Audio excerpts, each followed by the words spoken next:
Good morning, નમસ્કાર, શુભ પ્રભાત. Doctor ધ્રુવ. છેલ્લા કેટલાક દિવસથી આપણે ફળોની વાત કરીએ છીએ, ડાયાબિટીસના દર્દી માટે અને જેને ડાયાબિટીસ ના હોય તેને માટે પણ.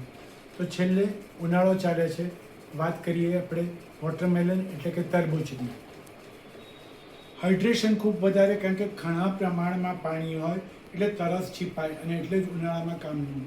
એવું કહેવાય કે એમાં લાઇકોપીન હોય એટલે એને કારણે તમારી ઇમ્યુનિટી, રોગ પ્રતિકારક શક્તિ વધે અને કદાચ થોડું ઘણું વેઇટ લોસમાં કામ કરે, કારણ કે એને તમે પાણી વધારે હોવાથી પેટ ભરાઈ શકે. એન્ટીઓક્સિડન્ટ્સ ઘણા બધા હાર્ટ માટે પણ કામનું. આ બધી વાતો છે, પણ આમાંનું કશું તથ્ય ખરેખર સાબિત નથી થયું.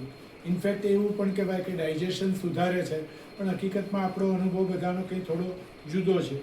તો ચલો જોઈએ તરબૂચ ડાયાબિટીસના દર્દી માટે અને જેને ડાયાબિટીસ ના હોય એને માટે કેટલું કામનું, કેટલું નકામનું.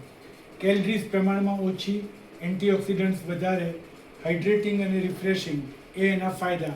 પણ ગ્લાયસીમિક ઇન્ડેક્સ ખૂબ ઊંચો, ગ્લાયસીમિક લોડ ખૂબ વધારે, એટલે સુગર વધે ઘણું વધારે અને વધે ખૂબ ઝડપથી. એટલે ડાયાબિટીસના દર્દીએ ખૂબ સાચવીને લેવું પડે. અને એટલે જ નાના ટુકડાઓમાં 3, 4, 5, 6 ટુકડાથી વધારે તરબૂચ ડાયાબિટીસના દર્દી માટે હિતાવહ નથી. એનાથી ઊંધું, જેને ડાયાબિટીસ નથી એ લોકો માટે તરબૂચ ખૂબ કામનું, ન્યુટ્રિશન પ્રોવાઈડ કરે, ડાયજેશનમાં ક્યારેક ક્યારેક મદદરૂપ થાય, પણ કાર્બોહાઈડ્રેટ વધારે, સુગર એ પ્રોવાઈડ કરે. એટલે ધ્યાન રાખવાનું કે કેલરીઝનું એક સાધન છે. કેટલું લઈ શકાય? આખું વોટરમેલન લેવાય? ના. રોજનો 1 કપ એટલે 150 ગ્રામ જેટલું કે 200 ગ્રામ જેટલું વોટરમેલન એટલે કે તરબૂચ લઈ શકાય. ધ્યાન રહે, જ્યારે તમે તરબૂચ ઉનાળામાં લેવાનું શરૂ કરો ત્યારે નિયમિત રીતે તમારું સુગર માપવાનું રાખો, જો તમને ડાયાબિટીસ હોય તો, અથવા તો તમારા ડૉક્ટરનો સંપર્ક કરો.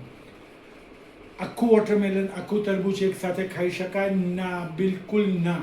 કારણ કે એનાથી સુગર ખૂબ વધે, પ્લસ એનાથી પેટમાં બ્લોટિંગ થાય, પેટ ફૂલે, ઓડકાર આવે અને કેલરિક ઇન્ટેક ગણાય એ તો ખરું જ.